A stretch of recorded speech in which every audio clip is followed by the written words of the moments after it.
sermon this morning is redemptive disruption. Redemptive disruption. And I'm going to look over here even though there's nobody on this side because it looks better for me to scan the whole room. So I'm talking to everybody here. This really feels weird. One side totally empty. What? Can you sit right there, please? Thank you. Thank you. Very good. Because if not, I would just be like this the whole time. You guys don't want to see that. All right, let's start off. By a show of hands, how many people this morning have ever been offended by another person at any point in your life? Raise your hand. If you've ever been offended by another person, if you're not raising your hand, we need to have another sermon about honesty. Okay, so everybody has been offended in their life by another person. It's kind of an interesting dynamic when you think about it. It's kind of part of life, I guess you could say, but why?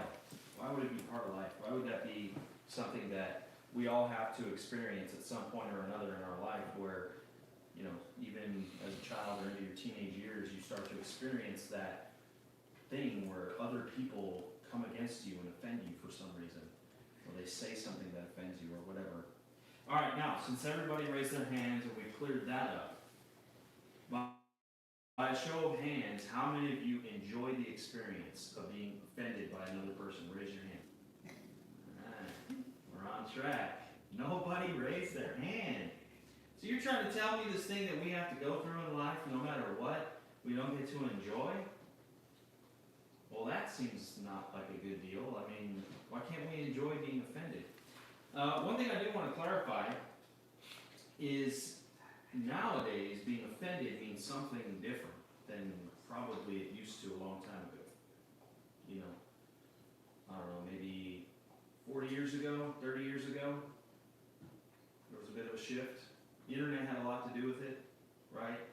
The information age where we know everything now and we have all the answers together individually, and my opinion is where everything is at, and if you come against that, I'm offended.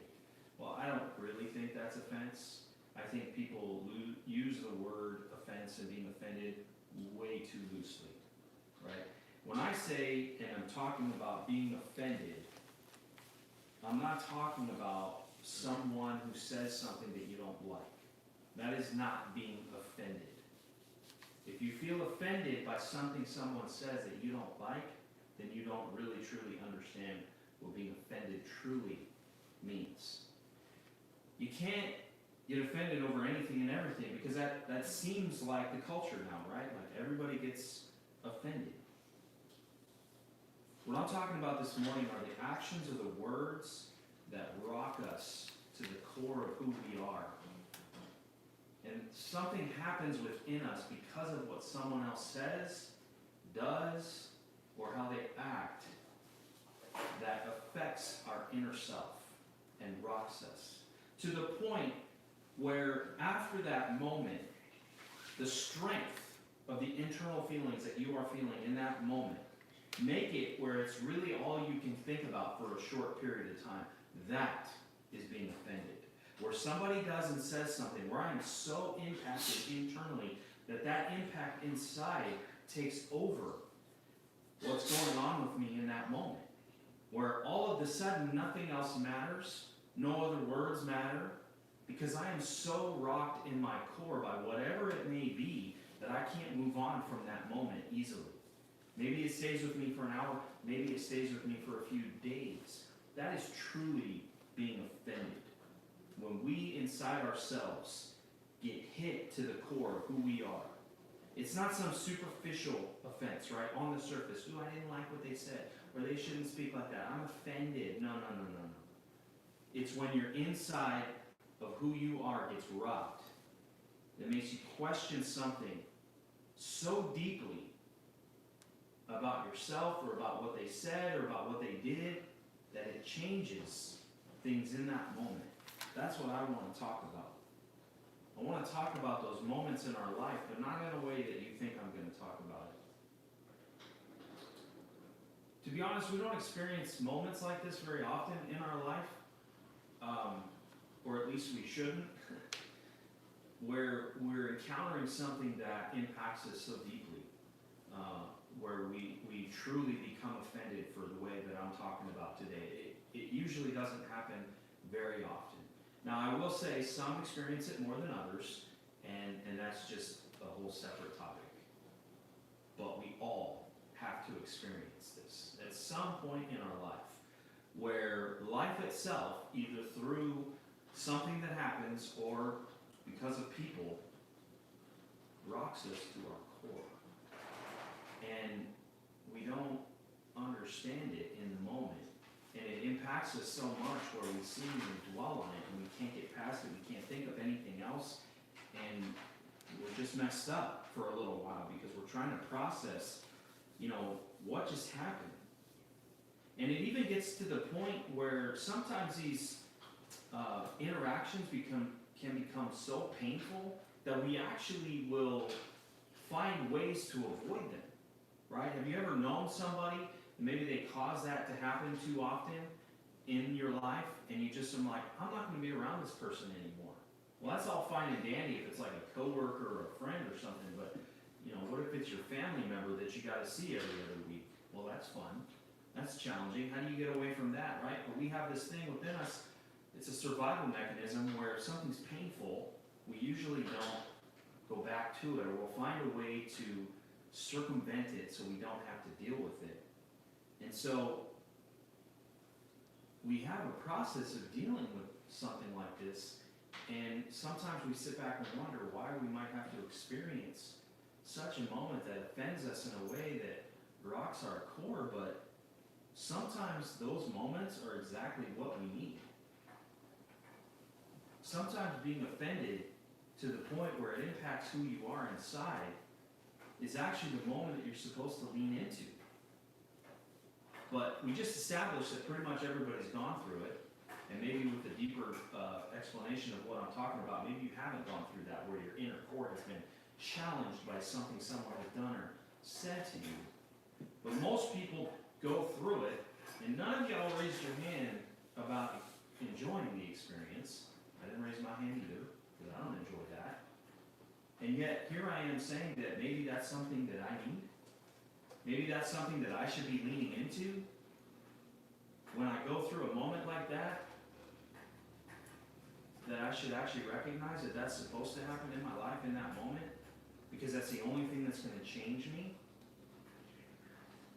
We're wired in a way, I don't know if you guys have ever thought about this, but we are wired in a way where how we perceive the world and how we perceive our life, our relationships, like everything that comes around our world, we almost look at it through a lens of royalty, through our own perspective. And what I mean by that is, in our core as humans, we are self-centered and we are self-serving. Why else would we have survived for so many years as a species, humanity? It seems like something should have derailed us by now as a humanity. And you look at history and the things that have happened, all the horrible things that have happened, and you would think at some point that would have derailed us as a humanity. But it hasn't. Why? Because from within, it starts with survival, but then it turns into every single thing we process has to do with this mentality of like, I am the king of my world, and I must live that way. And it doesn't necessarily mean that you're self-centered. That's different, right? There are people who they truly believe the entire world revolves around them, and that causes problems. If you've ever known someone like that, you're like, what do you think was going to happen? Like, I'm talking just in general, all of us in our core, when we go to make a decision, and I put the gas card in the gas pump, I don't tell that other person, here, let me get you some gas, and then the person after them, here, let me get you some gas, and then the person after them. At some point, I gotta get myself some gas, because I gotta get going. And at some point, my bank's gonna run out, right? Like, that's what I'm talking about. If you really stop and think about how we process our world, how, we're gonna go eat some, all these different things. Yes, you can be generous. Yes, you can be giving and loving, but from your core, you are designed almost to be self-centered and to be self-serving. And the problem is that as we lean into a life that starts from that place, we may not recognize the moments where maybe we're taking that too far, or maybe we're letting that cloud our judgment, or maybe we're letting that preventing us from having faith. It's kind of an interesting topic when you start to think about it. So we are wired for self-preservation. Self-preservation does not mean you're a selfish brat. At our core, we look to things that will help us survive, that will help us push forward. And in a lot of ways, this is not a bad thing, so don't take it that way in its entirety. I'm not saying this is totally bad. One example I'll give you is as to how to kind of prove that this is a thing is take a newly married couple, right?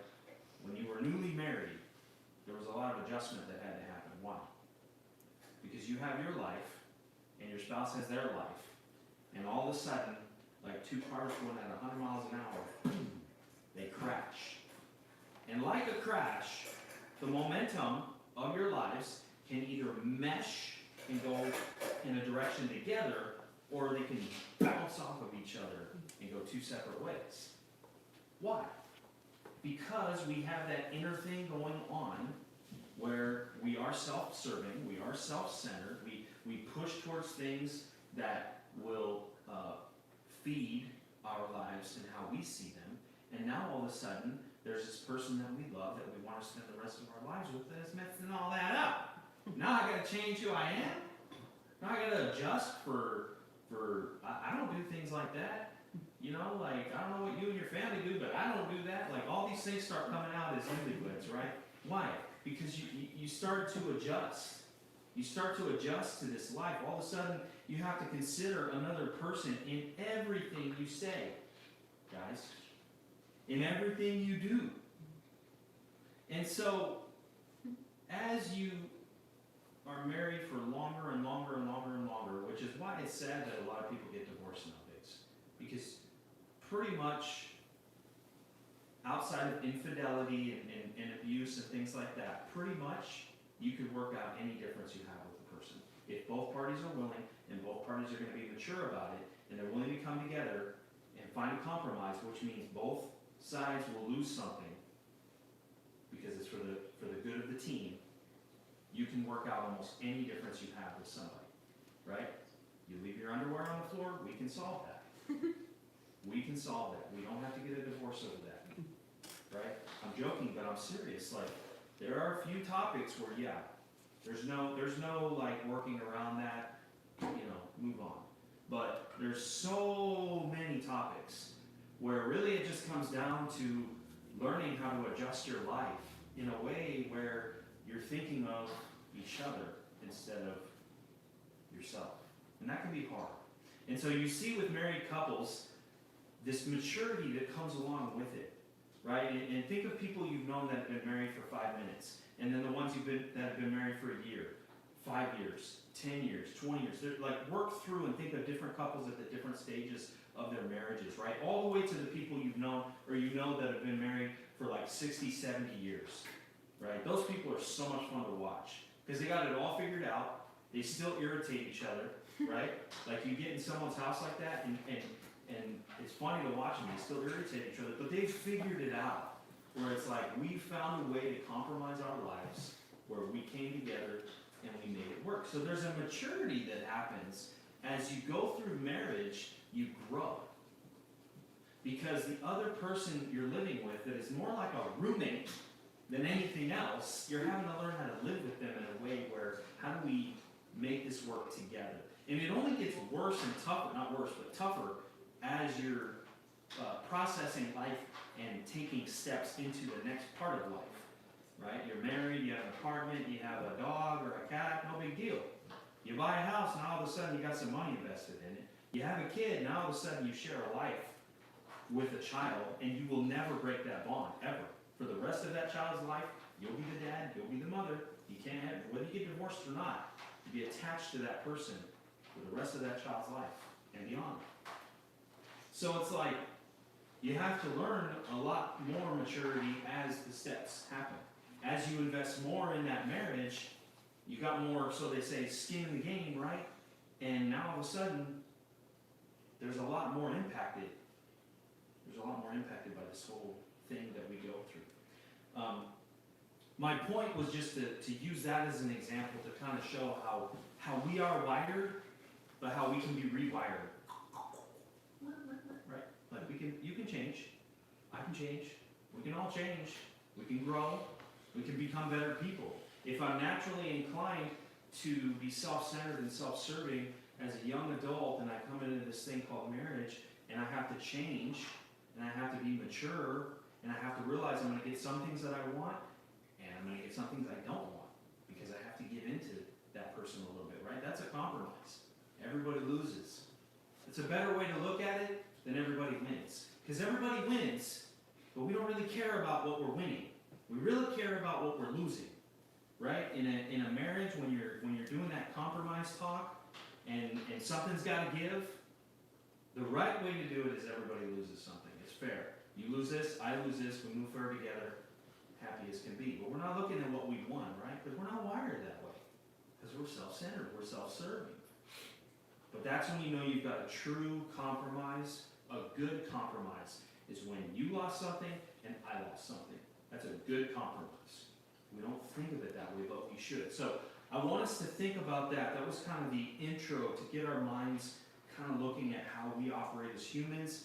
And I'm going to show how that kind of applies, I guess, to what I was talking about in the beginning. So we go back to the offense that rocks us to the core, the thing I was talking about in the beginning. And I asked you, what if that's something that you need? What if there's something in your life where you need to be offended to the place of rocking you to the core? Because if you look back at what I was talking about, where we're self-centered and self-serving, maybe that's the only thing that's going to get your attention. Of being rocked to the core of who you are as a human. That's the only way to get your attention. And that's the truth. There are times, as humans, no matter who you are, no matter how nice you are, no matter how humble you might think you are, I guarantee you, better than the Men's Warehouse, I guarantee you, you will need to be offended in your life at some point to the core of who you are in order to grow. Sometimes we need to be rocked internally in a way that shakes us up out of love. That's an interesting one. You mean you love me, but you're going to offend me? You're gonna do something and say something that shakes me up, right? But sometimes that's what we need in order to grow. Call it what you will, tough love. I know I've given my kids some tough love sometimes, because in that moment I saw something in their character. And I said, I could try to teach them by telling them, you need to change inside by doing this, this, and this is how you should act. Or I can just allow something to happen and watch it happen internally, naturally, all on its own. By giving them tough love. By saying, you know what, I do love you. And because I love you, I'm going to let you go through this. Because then you'll learn exactly what I've been trying to tell you. And boom, they go through it, and they either respond or they don't. Nobody loves tough love. Nobody enjoys tough love. But I know I needed it sometimes. I know there were some times where I was outstaying my welcome with my relationship with my parents, doing and saying things that maybe I shouldn't have, right? Taking a little advantage of the situation. And next thing I know, I get some tough love from my parents.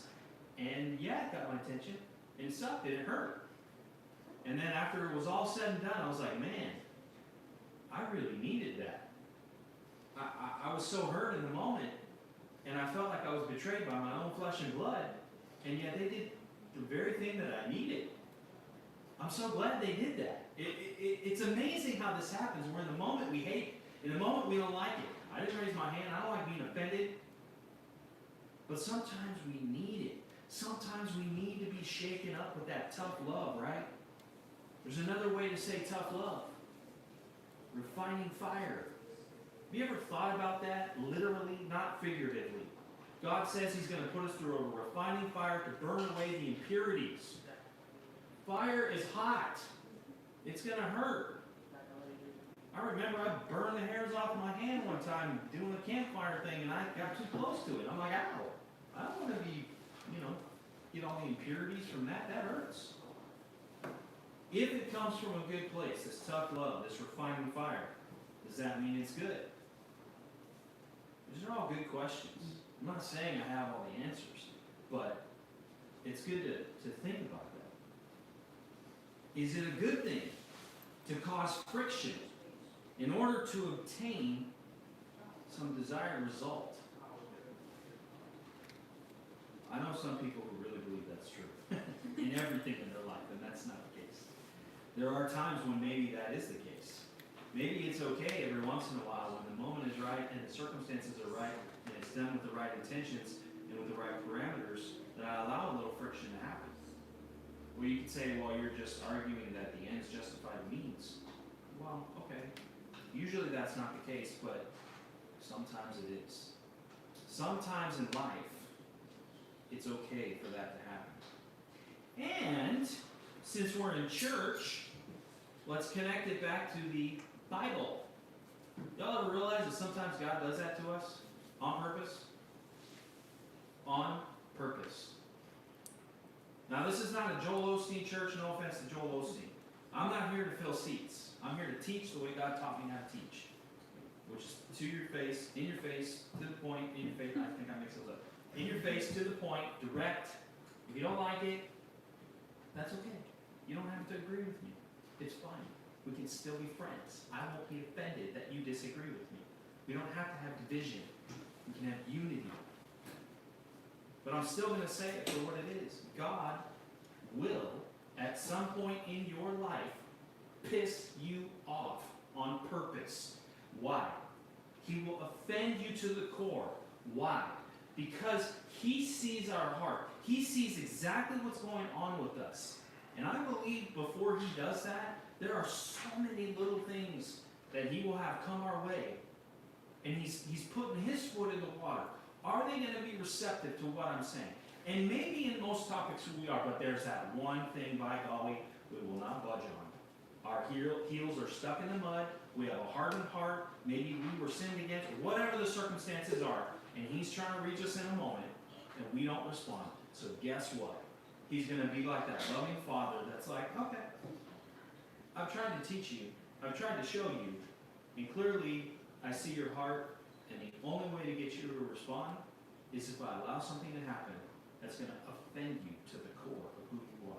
It's going to shake you up so bad that you won't be able to stop thinking about it for days. And I'm going to do it on purpose. Why? Because I love you. Because I see that the only way you can grow as a human being is if I allow this to happen or I cause this to happen.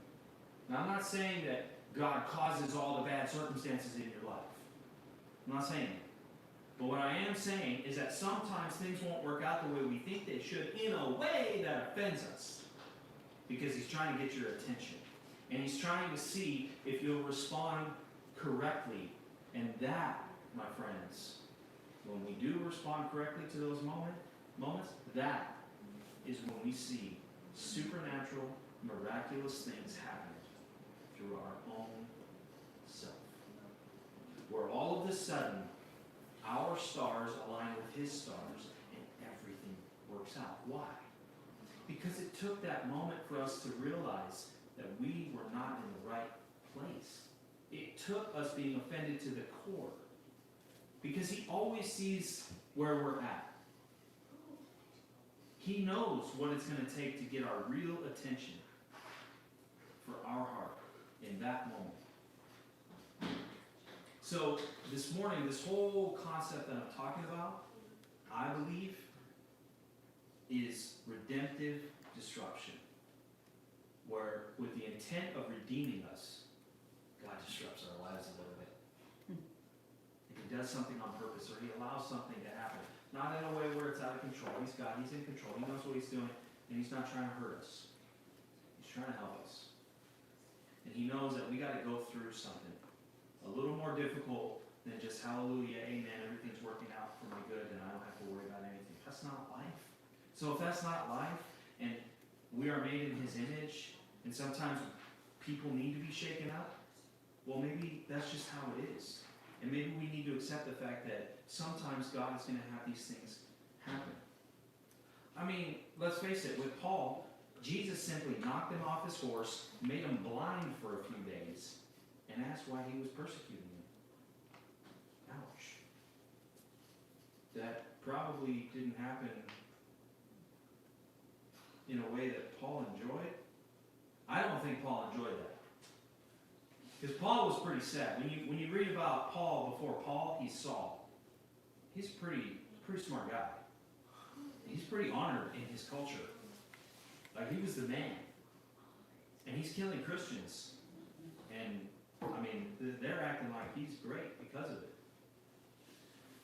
So, you can't take it lightly out of context of getting knocked off your horse and going blind, and the very person that you are persecuting of Jesus and his followers meets you in a supernatural way. It's like, hey dude, why are you persecuting me? Go blind, knock off your horse. Like, seriously, what a moment in life. Was it by fate? By happenstance? Did it just happen one day? Did he not see the branch coming across and he gets hit and now all of a sudden he's seeing double and then he goes blind? No. God either caused that or allowed that to happen in just the way so that Saul could become Paul. It would not have happened any other way, or the story would be different. God did that because that's what Saul needed in his life in that moment. He needed a redemptive disruption in order to become Paul. No big deal, right? Okay, cool. I'm going to read a quick story in Matthew 15. So I want to briefly explore this topic this morning. It's verses 21 through 28. I'll just read it real quick in Matthew 15. Then Jesus went out from there and departed to the region of Tyre, I don't know how to say that, and Sidon. And behold, a woman of Canaanite, came from that region and cried out to Jesus, saying, "Have mercy on me, O Lord, Son of David. My daughter is severely demon-possessed." But Jesus answered her not a word. Didn't say one thing to her. And his disciples came and urged Jesus, saying, "Send her away, for she cries out after us."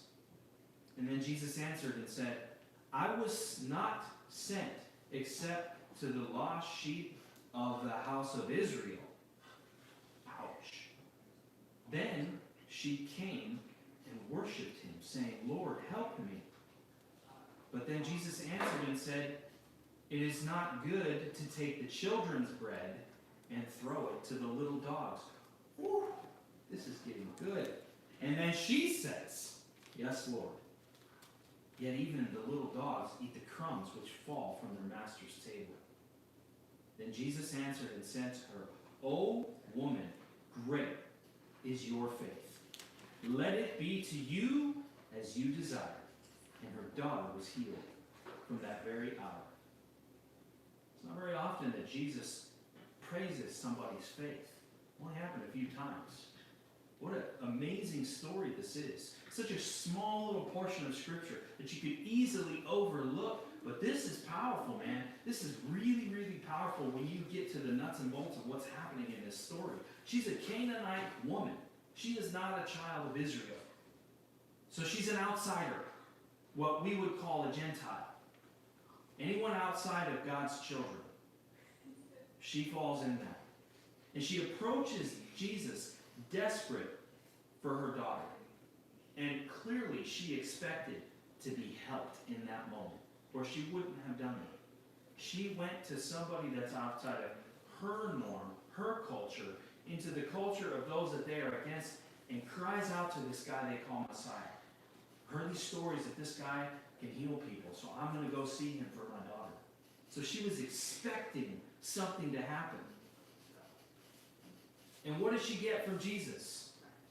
Silence. Not one word came from Jesus when she first asked for help. That's not the response we would all guess that Jesus would have to somebody. He was silent to her. He didn't say one word, the Bible says. How many times have we prayed and received silence? We're like, God, don't you hear me? Don't you hear these prayers that I've been leveling at heaven? Been launching them like from a cannon over and over and over again? And we receive silence, as if he's not listening.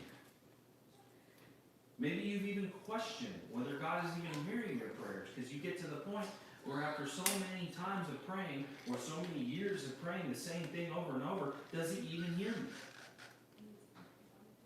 And that's a challenging place to be, because we have to remember as Christians that silence doesn't mean absence. Jesus was right there. He just didn't respond. So he wasn't absent. He was aware of what was going on. He was right in front of that woman, and he was reading the situation, but he didn't say a word. And God always hears our prayers according to the Bible. So we have to stand on that. But he doesn't always answer when and how we think he should. Sometimes things don't happen the way we think they are. So what does Jesus do then after a little while of not saying anything? Well, he finally answers the woman. And I'm pretty sure it's not how she expected it was going to go down. He tells her, I came first for Israel. So first, he gives her the silent treatment. Then he finally answers and says, you're at the back of the line. I'm not here for you. I don't know about y'all, but that would hurt. That would hurt in that moment, to be that woman going to get help from Jesus, this guy that they say is so powerful in the Messiah and he can heal people, just to be told to get to the back of the line by Jesus. This is not something people preach about usually. He tells her, I'm not here for you first. I'm here for the children of God first. So up until Jesus opens his mouth, if she hadn't been offended yet, pretty sure she's probably offended at this point. She could have gotten very offended. Who are you to say that I'm not as good, or that I don't deserve to be at the front of the line? Why would I not be deserving to be at the front of the line? Why would my daughter not be deserving to be at the front of the line?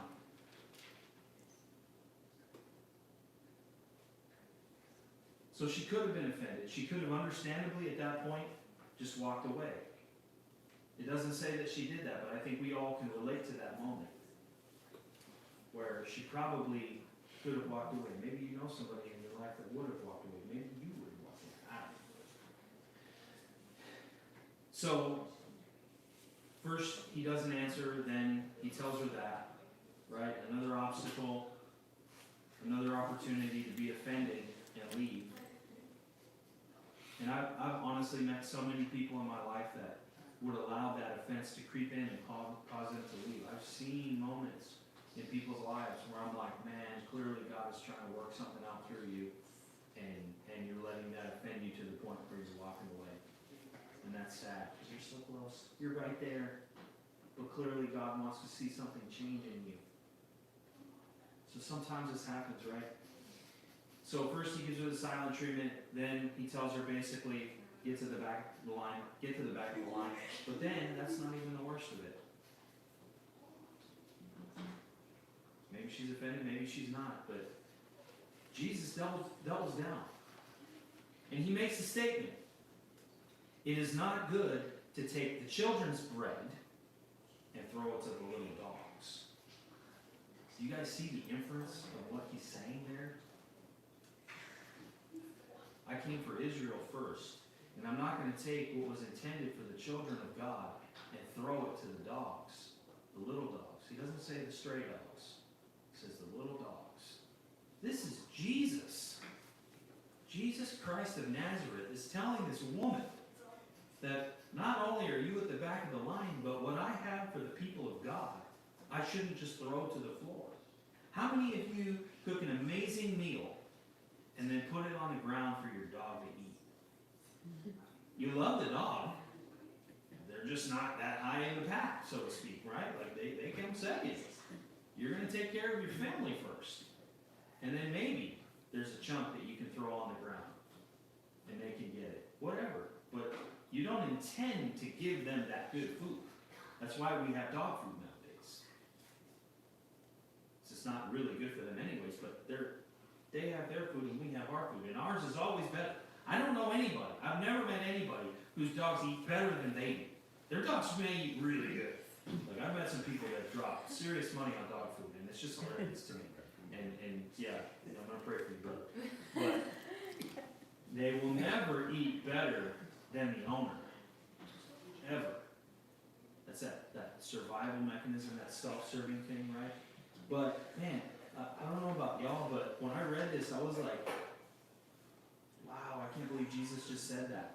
I'm talking years ago when I read the Bible cover to cover. I was like, whoa, I don't remember this story on Sunday morning.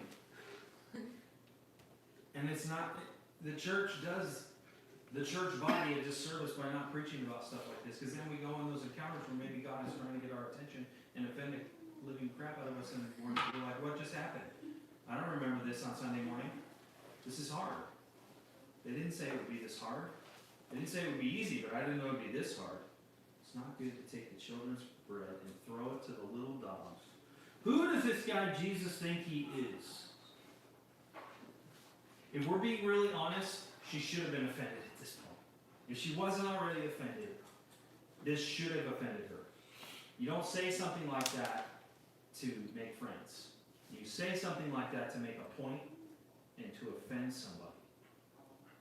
That's crazy. He could have phrased that a lot of different ways. Like, look, the children of God come first. I'm not going to give what I have for them to you. Like, he could have just said that, but he didn't.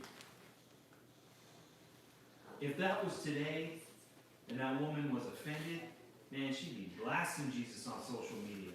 She'd be putting out there, trying to get that cancel culture going.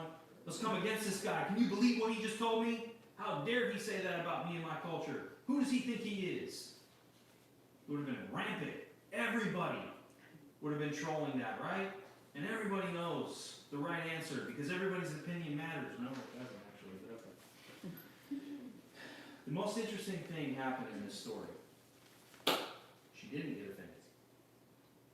That's huge to me. When you really stop and understand the context of what was happening in that moment, and remember, Jesus' disciples chimed in. So it's not like it's just her and Jesus. She's in front of people. There's people around. And Jesus is saying some things and doing some things that are highly offensive. Highly offensive. And she should have been offended, but she wasn't. But even if she wasn't offended, do you think she felt in that moment what we all think she probably felt? First, by getting the silent treatment. Then by him saying, well, I'm here for Israel first. Basically get to the back of the line. And then she asks again, and she's not taking a hint, so he's like, look, I'm not going to give what I have for this table of my children to the little dogs. Pretty sure she felt that. Even if she didn't let it offend her, she still felt it, or she's not human. She's alive, she has a heartbeat, she's a person. She would have felt that. It doesn't mean that she didn't feel what he was doing and saying by her not being offended. She still felt it. But what it means is that something else inside of her had to be more powerful than the world around her.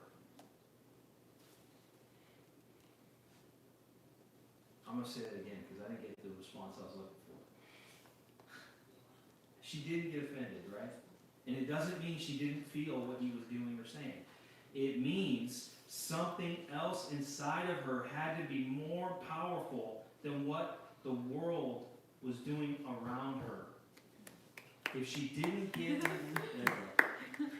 if she didn't get offended in that moment where we all agree, yes, she should have been offended. She definitely felt it. Then in order for that not to impact her in a way where the offense comes in, something else inside of her had to be more powerful than the offense. And that was her faith. That was a woman's faith. How strong could her faith have been for her to just be like, yeah, okay. Yeah, no. Ooh, that one hurt, but no. Her faith is so strong in that moment. It's so powerful. Sometimes God speaks in ways that intentionally challenges us. Sometimes his answers to our prayers don't fit our expectations. And sometimes his response even offends us and reveals our pride. It's interesting to me. Understandably so, most people would have walked away at that point that woman was in. Clearly, Jesus' answer to her was no. I'm not answering you. I'm not giving you the healing to your daughter. No. Clearly, that was not available to her, right?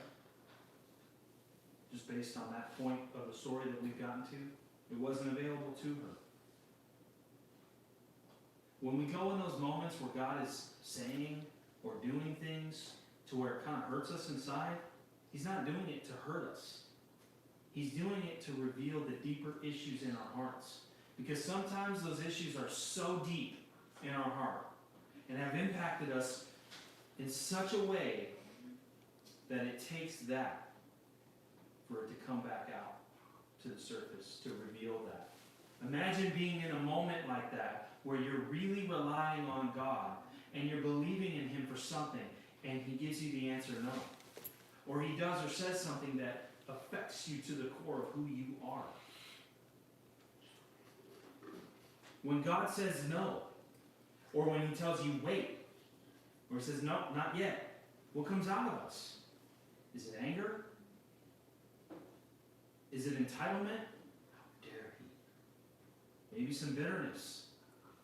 Self-righteousness. These are all things that come out of people when they get offended by God. I've seen Christians walk away from their faith because of what God did to challenge them.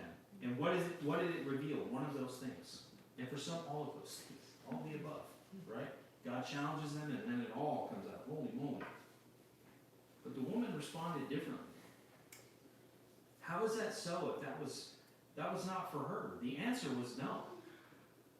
Why would she respond different? She kept pressing in. She leaned in to her faith. It was almost as if she didn't care what happened. She didn't care what he said. She didn't care what the circumstances around her meant. All she could focus on was her faith and belief that her daughter could be healed by this man. And she believed with all her heart. She wasn't focused on being offended. She was focused on Jesus.